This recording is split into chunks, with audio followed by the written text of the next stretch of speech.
Hello student, आपका हमारे YouTube channel पर स्वागत है। दोस्तों, आज की बायोटेक्नोलॉजी क्लास में हम पहले उस क्वेश्चन को हल करेंगे जो लास्ट क्लास में हमने पूछा था। और हमने अभी तक बायोटेक्नोलॉजी की परिभाषा, बायोटेक्नोलॉजी के उपयोग, बायोटेक्नोलॉजी के चरण, बायोटेक्नोलॉजी सिद्धांत और बायोटेक्नोलॉजी कृषि में क्या उपयोग है, चिकित्सा में क्या उपयोग है, मेडिसिन्स में क्या उसका लाभ है, इन सभी के बारे में पढ़ा। इंसुलिन के बारे में पढ़ा। इन सभी के बारे में हमने बायोटेक्नोलॉजी में पढ़ा। देखिए, क्लास शुरू करने से पहले मैं ये बताना चाहूँगा कि ये क्लास है इस तरह से नहीं है कि भाई एक ही क्लास में आप पूरा टॉपिक पढ़ लोगे। ये क्लासेस इस तरह से हैं जैसे आप किसी क्लासरूम में जाके पढ़ रहे हो और डेली आपको ये चीज़ पढ़नी है, ठीक उसी तरीके से जैसे आप कोचिंग इंस्टीट्यूट में पढ़ते हो। तो कल मैंने आपसे क्वेश्चन पूछा था कि ब्लास्ट तकनीक किससे संबंधित है? ब्लास्ट तकनीक किससे संबंधित है? तो सबसे पहले देखिए, ब्लास्ट तकनीक का क्वेश्चन पूछा जा सकता है तो बी से बनता है बेसिक। बी से क्या बनता है? बेसिक। एल से बनता है लोकल। एल से क्या बनता है? लोकल। ए से बनता है अलाइनमेंट। अलाइनमेंट। और एस से बनता है सर्च। और टी से बनता है टूल। टी से क्या बनता है? टूल। ये इसकी फुल फॉर्म है जो पूछी जा सकती है। देखिए, ब्लास्ट तकनीक में जीन और प्रोटीन के सीक्वेंस का मिलान किया जाता है। यानी कि जीन और सीक्वेंस के मिलान के आधार पर हम किसी सुधारात्मक प्रक्रिया की खोज जारी रखते हैं और सुधारात्मक प्रक्रिया को पूरा करते हैं। तो ब्लास्ट तकनीक एक सूचना लेने की प्रक्रिया है। कैसी प्रक्रिया? सूचना। और सूचना बायोटेक्नोलॉजी की कौन सी चरण में ली जाती है? इन्फॉर्मेटिक्स में। तो उसको हम क्या बोलते हैं? Bio informatics. क्या बोलते हैं? Bio informatics. तो इसका जो राइट आंसर होगा वो होगा सी। ब्लास्ट तकनीक सूचना लेने के आधार पर सुधारात्मक प्रक्रिया पर आधारित है, तो इसलिए इसको हम क्या बोलेंगे? बायो इन्फॉर्मेटिक्स कहते हैं। इसकी फुल फॉर्म है basic local alignment search tool. चलिए, अब हम आगे क्लास शुरू करते हैं। आज हम पढ़ेंगे कि एनवायरनमेंट में जैव प्रौद्योगिकी का क्या उपयोग है। एनवायरमेंटल बायोटेक्नोलॉजी के बारे में पढ़ेंगे। देखिए, यह जैव प्रौद्योगिकी का वह क्षेत्र है जिसमें पर्यावरणीय समस्याओं के समाधान के लिए जैविक प्रणालियों और जीवाणुओं का उपयोग किया जाता है। मैंने आपको बताया था कि बायोटेक्नोलॉजी मतलब जीवित संसाधनों के माध्यम से मानव जीवन की समस्याओं को, रोगों को कैसे निदान किया जा सकता है, उसे हम बायोटेक्नोलॉजी कहते हैं। जब हम पर्यावरण बायोटेक्नोलॉजी के बारे में पढ़ेंगे तो मतलब जैविक संसाधनों का उपयोग हम पर्यावरण को सुधार करने में, पर्यावरण की प्रक्रियाओं में कैसे उपयोग लेते हैं, उसको हम एनवायरमेंटल बायोटेक्नोलॉजी कहेंगे। तो यही इसमें बोल रहा है कि पर्यावरणीय समस्याओं के समाधान के लिए जैविक प्रणालियों और जीवाणुओं का उपयोग कैसे कर सकते हैं। जैसे एक नॉर्मल एग्जांपल ये है कि भाई हमारे प्रकृति में कवक और जीवाणु जो हैं वो अपघटन में कार्य करते हैं। तो जैसे कि जो प्रकृति का कचरा है वो ऑटोमेटिक क्या है, जो बेसिक रासायनिक तत्व हैं उनमें बदल जाता है और प्रकृति की क्या होती रहती है? सफाई होती रहती है। तो एनवायरमेंटल बायोटेक्नोलॉजी का मुख्य उद्देश्य प्रदूषण नियंत्रण, कचरा प्रबंधन, प्राकृतिक संसाधनों के संरक्षण में मदद करना है। यानी इनका मुख्य उद्देश्य क्या है कि भाई किस तरीके से हम प्रदूषण नियंत्रण कर सकते हैं, किस तरह से हम कचरे का प्रबंधन कर सकते हैं, और प्राकृतिक संसाधन जैसे वन है, हमारे जल है, नदी है, तालाब है, सरताएं हैं, उनको हम किस तरीके से बचाव कर सकते हैं। तो उसमें एनवायरमेंटल बायोटेक्नोलॉजी काम में आती है। जैसे for example bio remediation. Bio remediation इसमें सूक्ष्म जीवों का अर्थ क्या होगा? शैवाल है। और इसी में आपके आ जाएंगे जीवाणु आ जाएंगे। ठीक है, तो छोटे छोटे डाइनोफ्लाजेलेट्स हैं, प्रोटिस्टा हैं, वो सभी जीव आ जाएंगे। सूक्ष्म जीवों या पौधों का उपयोग करके पर्यावरण में मौजूद प्रदूषकों को हटाने या उन्हें कम करने का कार्य किया जाता है। यानी हम इसमें माइक्रोबायोलॉजी का उपयोग करेंगे, सूक्ष्म जीवों का उपयोग करेंगे। सूक्ष्म जीव से अर्थ क्या है? जीवाणुओं से है। सूक्ष्म जीव का अर्थ है शैवाल से है। सूक्ष्म जीव का अर्थ है माइकोप्लाज्मा से है। सूक्ष्म जीवों का अर्थ हम यहाँ पर प्रोटिस्टा से ले सकते हैं जिसमें डाइनोफ्लैजेलेट्स हैं। तो इन सभी जीवों का उपयोग करके या पौधों का उपयोग करके हम प्रदूषकों को हटाने, यानी पौधों को हम किसी जलीय जल राशि में यदि हम उगाएं तो वहां से वह प्रदूषण को, प्रदूषित पदार्थों को वो स्वयं ग्रहण कर लें, तो उसके द्वारा प्रदूषण को कम किया जाता है। और इस तकनीक का उपयोग तेल फैलाव, यानी जब समुद्रों में तेल शोधन कारखानों में यदि कोई गलती से तेल फैलाव हो गया है या फिर कहीं पर किसी जल राशि में तेल फैला हो गया तो वहाँ पर इसका उपयोग करते हैं। भारी धातु प्रदूषण और जैविक कचरे के निस्तारण में किया जाता है और इस विधि को हम बोलते हैं बायो रेमेडिएशन। क्या बोलते हैं? Bio remediation. तो आपसे पेपर में पूछा जाए कि बायो रेमेडिएशन क्या है, तो सूक्ष्म जीवों का उपयोग करके प्रदूषकों को हटाने की जो तकनीक है उसे बायो रेमेडिएशन कहते हैं। इसमें तेल फैला, भारी धातु और जैविक कचरे का क्या किया जाता है? निस्तारण किया जाता है।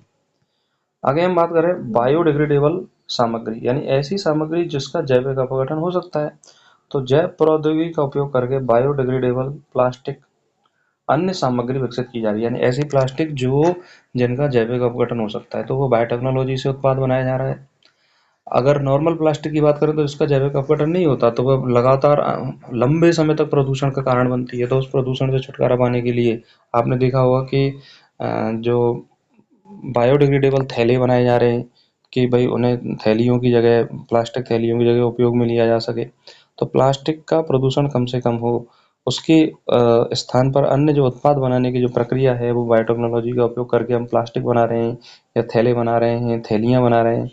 तो उन सब से हम प्लास्टिक के प्रदूषण से निजात पा सकते हैं, जो पर्यावरण को कम नुकसान पहुंचाती है और पारस्परिक प्लास्टिक के विकल्प के रूप में काम करती है। बायो टेक्नोलॉजी का उपयोग करके हमने बायोफ्यूल बनाए हैं।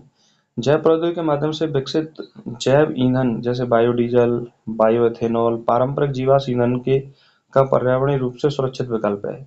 इन्हें शैवाल, वनस्पति तेल और कृषि अवशोषण से बनाया जाता है। देखो बायोडीजल है।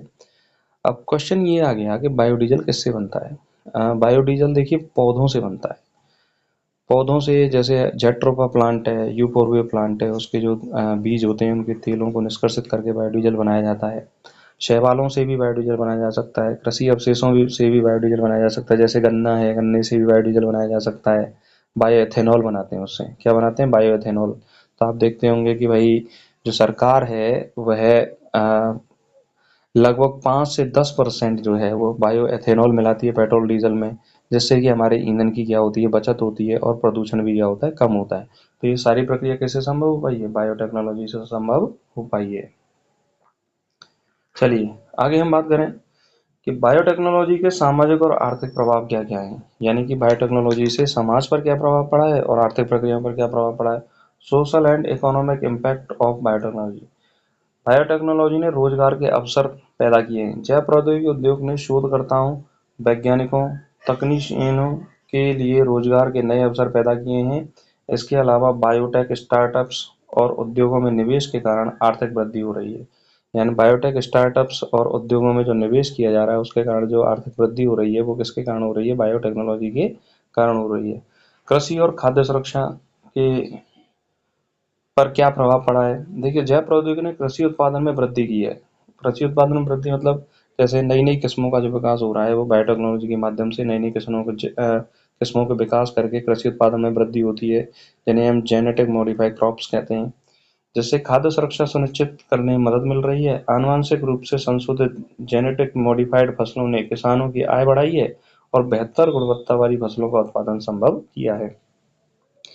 यानी बायोटेक्नोलॉजी से जिन नई किस्मों का विकास हमने किया है उससे उत्पादकता बढ़ी है। जब उत्पादकता बढ़ेगी तो किसान का उत्पादन बढ़िया होगा तो वह बाजार में जाएगा तो उसे ज़्यादा दामों में बेच पाएगा और उसकी आर्थिक वृद्धि भी संभव होगी। और किसान जो है वो कृषि की ओर आकर्षित होते हैं। कृषि की ओर आकर्षित होने के कारण जो है अपनी जो आर्थिक समस्याओं को क्या कर सकते हैं? वह दूर कर सकते हैं।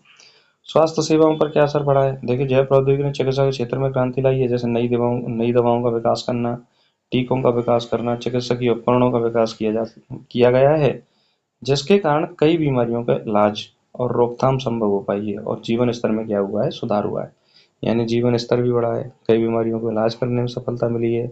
नई नई दवाइयाँ को तो जैसे कृत्रिम इंसुलिन का निर्माण किया, जिसे ह्यूमुलिन कहते हैं। तो पहले जैसे सूअरों को मारकर हम इंसुलिन प्राप्त करते थे, अब हमें ऐसा नहीं करना पड़ रहा है। और पीसीआर टेक्नोलॉजी की सहायता से हम कई सारे डीएनए सीक्वेंस की मतलब वृद्धि करके हम नए नए प्रोटीन का निर्माण कर रहे हैं और टीकों का निर्माण भी किया है, जैसे कोविड-19 का टीका एमआरएनए से विकसित किया है। तो इन समस्याओं का, अब देखिए कोविड-19 जो थी वो बहुत बड़ी महामारी के रूप में आया था जिसमें लोगों को बहुत ज़्यादा नुकसान हुआ था। तो उसका इलाज भी बायोटेक्नोलॉजी से संभव हुआ है। तो कहीं न कहीं मानव जीवन के सामाजिक और आर्थिक रूप से बायोटेक्नोलॉजी क्या डालती है, प्रभाव डालती है। आगे हम बात करें भविष्य में जैव प्रौद्योगिकी की संभावनाएं क्या हैं, फ्यूचर प्रोस्पेक्ट्स ऑफ बायोटेक्नोलॉजी। देखिए, जैव प्रौद्योगिकी क्षेत्र में भविष्य में कई नए और महत्वपूर्ण नवाचार देखने को मिलेंगे। इसमें जीन संपादन यानी जीन में परिवर्तन, स्टेम सेल अनुसंधान और सिंथेटिक जीव विज्ञान के जैसे क्षेत्र प्रमुख होंगे। और किसमें संभावनाएं तलाशी जा रही हैं, कस्टम मेडिसिन, पर्सनलाइज्ड मेडिसिन।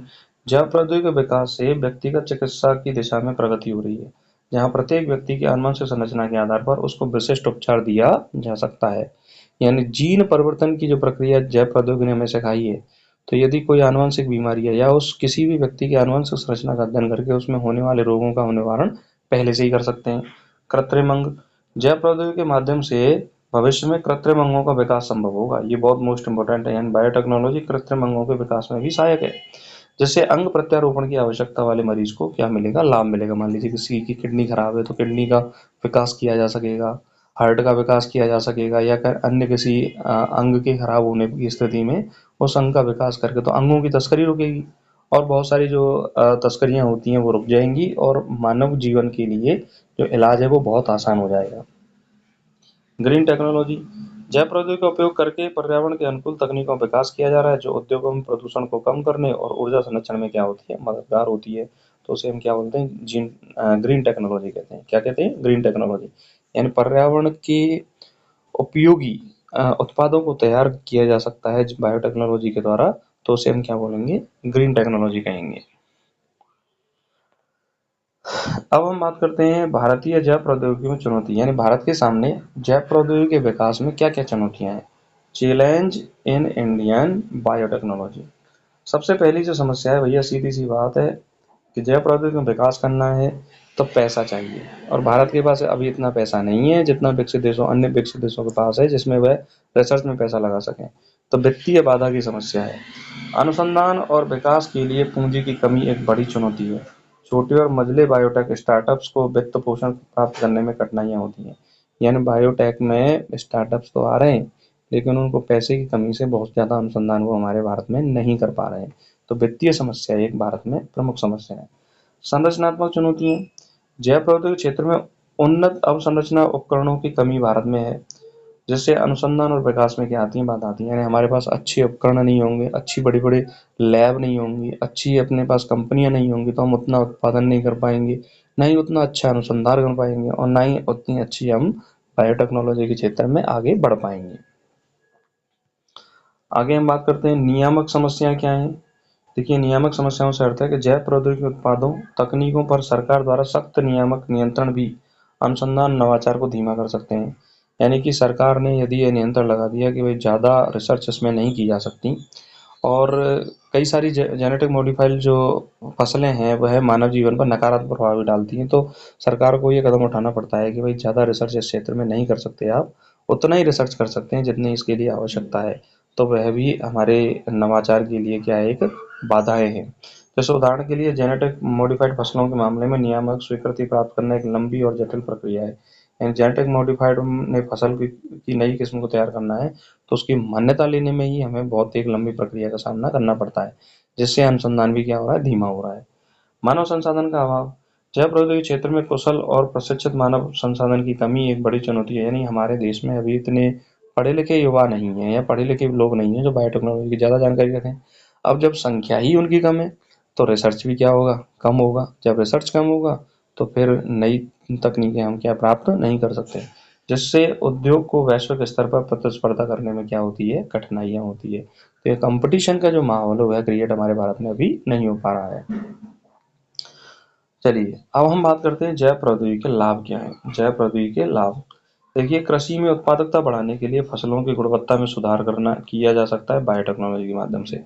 हमने देखिए पिछली क्लासेज में हमने ये पढ़ा है कि भाई बायोटेक्नोलॉजी के माध्यम से किस तरह से हम आनुवंशिक संरचना में फेर करके कीटों से और पर्यावरणीय प्रतिरोधकता, सूखे से, जल की कमी से किसी पादप को क्या बना सकते हैं, प्रतिरोधक बना सकते हैं और उसकी उत्पादकता को क्या कर सकते हैं, बढ़ा सकते हैं। दूसरा है नई दवाओं और टीकों का विकास करने में, जिसमें चिकित्सा जगत में क्रांति आई है। यानी मेडिसिन का जो सबसे ज़्यादा विकास हुआ है वो बायोटेक्नोलॉजी से हुआ है। टीकों का विकास भी बायोटेक्नोलॉजी से हुआ है। तो ये भी जैव प्रौद्योगिकी का लाभ है। जैव ऊर्जा के क्षेत्र में जैसे बायोडीजल है ना? तो बायोडीजल हुआ या बायोफ्यूल हुए या बायोएथेनॉल हुआ, इनका विकास हमने बायोटेक्नोलॉजी से किया है, जो नवीकरणीय ऊर्जा का स्रोत है। यानी जो कचरा हमारे लिए कभी काम नहीं आता था, उस कचरे का उपयोग भी हमने ऊर्जा प्राप्त करने में कर लिया है। तो यह भी एक बायोटेक्नोलॉजी का लाभ है। पर्यावरणीय समस्याओं के समाधान के लिए बायोटेक्नोलॉजी जैसे प्रदूषण नियंत्रण, यानी बायोटेक्नोलॉजी का उपयोग हम प्रदूषण नियंत्रण में भी कर रहे हैं। अभी अभी हमने जस्ट पढ़ा था एनवायरमेंटल बायोटेक्नोलॉजी। उसका उद्देश्य है कि भाई प्लास्टिक के स्थान पर ऐसी चीज़ों का निर्माण करना जो प्लास्टिक की जगह उपयोग में लाई जा सकती हैं। दूसरा, प्रदूषणों के सूचक के रूप में हम बायोटेक्नोलॉजी का उपयोग कर सकते हैं। प्रदूषक पदार्थों को कम करने में हम बायोटेक्नोलॉजी का उपयोग कर सकते हैं। तो बायोटेक्नोलॉजी कहीं ना कहीं हमें पर्यावरणीय समस्याओं से भी क्या करती है, निजात दिलाती है। तो हमारे बायोटेक्नोलॉजी के लाभ क्या हो गए? कृषि उत्पादकता में वृद्धि हो गई, नई दवाओं टीकों के विकास में, जैविक ऊर्जा के रूप में, और प्रदूषण नियंत्रण में बायोटेक्नोलॉजी क्या करती है? लाभ करती है। तो बायोटेक्नोलॉजी के तो बहुत सारे लाभ हैं। अगर हम इनका उपयोग लेना चाहें तो बहुत ज़्यादा इसका उपयोग लिया जा सकता है। चलिए, रोजाना की क्लास की तरह आज भी मैं आपसे एक क्वेश्चन पूछूंगा। देखिए, पिछली जो क्लासेस में मैंने क्वेश्चन पूछे थे उनमें कहीं ना कहीं क्लास में ऐसे क्वेश्चन थे, एक दो क्वेश्चन ऐसे रहे हैं जिसमें उनका क्लास में उनका उत्तर नहीं शामिल था। लेकिन जो आज का क्वेश्चन है इसका उत्तर क्लास में ही शामिल है। अगर किसी स्टूडेंट ने अगर पूरी क्लास को पढ़ा है तो इस उत्तर को आसानी से दे सकता है। किन किन क्षेत्रों में जैव प्रौद्योगिकी उपयोग है? कृषि क्षेत्र में, चिकित्सा क्षेत्र में, पर्यावरण क्षेत्र में, उपरोक्त सभी। तो इसका आप आंसर कमेंट सेक्शन बॉक्स में ज़रूर दीजिए। उससे हमें ये पता चल पाएगा कि कितने लोग सीरियसली आरएएस की साइंस एंड टेक्नोलॉजी की तैयारी कर रहे हैं। ये क्लासेस जो है आपको रोजाना शाम को 9 बजे प्राप्त हो रही हैं। डेली जुड़े रहिए चैनल से। जो भी स्टूडेंट आरएएस प्री की साइंस एंड टेक्नोलॉजी की तैयारी कर रहे हैं, इस चैनल को जरूर सब्सक्राइब कीजिए। आपको उस क्लास जैसे माहौल के आधार पर ही संपूर्ण क्लासों को कराया जाएगा और आने वाली परीक्षाओं में यहाँ से प्रश्न जरूर बनेंगे। तो इस तरह का मैटर आपको ट्रांसफर किया जा रहा है। आशा करता हूँ कि आपको ये क्लास समझ में आई होगी और अपनी तैयारी को स्ट्रॉन्ग करते रहिए। और कितने लोगों को ये क्लास अच्छी लग रही है वो कमेंट करके जरूर बताइए। आपको क्लास कैसी लग रही है? आप चाहे वो अच्छी हो चाहे वो बुरी हो, किस तरह की आपको क्लासेस ये लग रही हैं, ये मैटर जो आपको ट्रांसफर किया जा रहा है वो आपके लिए उपयोगी साबित हो रहा है या नहीं हो रहा है, इसके बारे में कमेंट करके जरूर लगाएं। आपकी सजगता ही हमें प्रोत्साहित करती रहेगी और आगे आने वाली क्लासों के लिए भी हमें मौका मिलेगा कि हमें किस तरह का मैटर बनाना है। अपनी तैयारी को स्ट्रॉन्ग करते रहिए और स्वस्थ रहिए, मस्त रहिए। नमस्कार, धन्यवाद।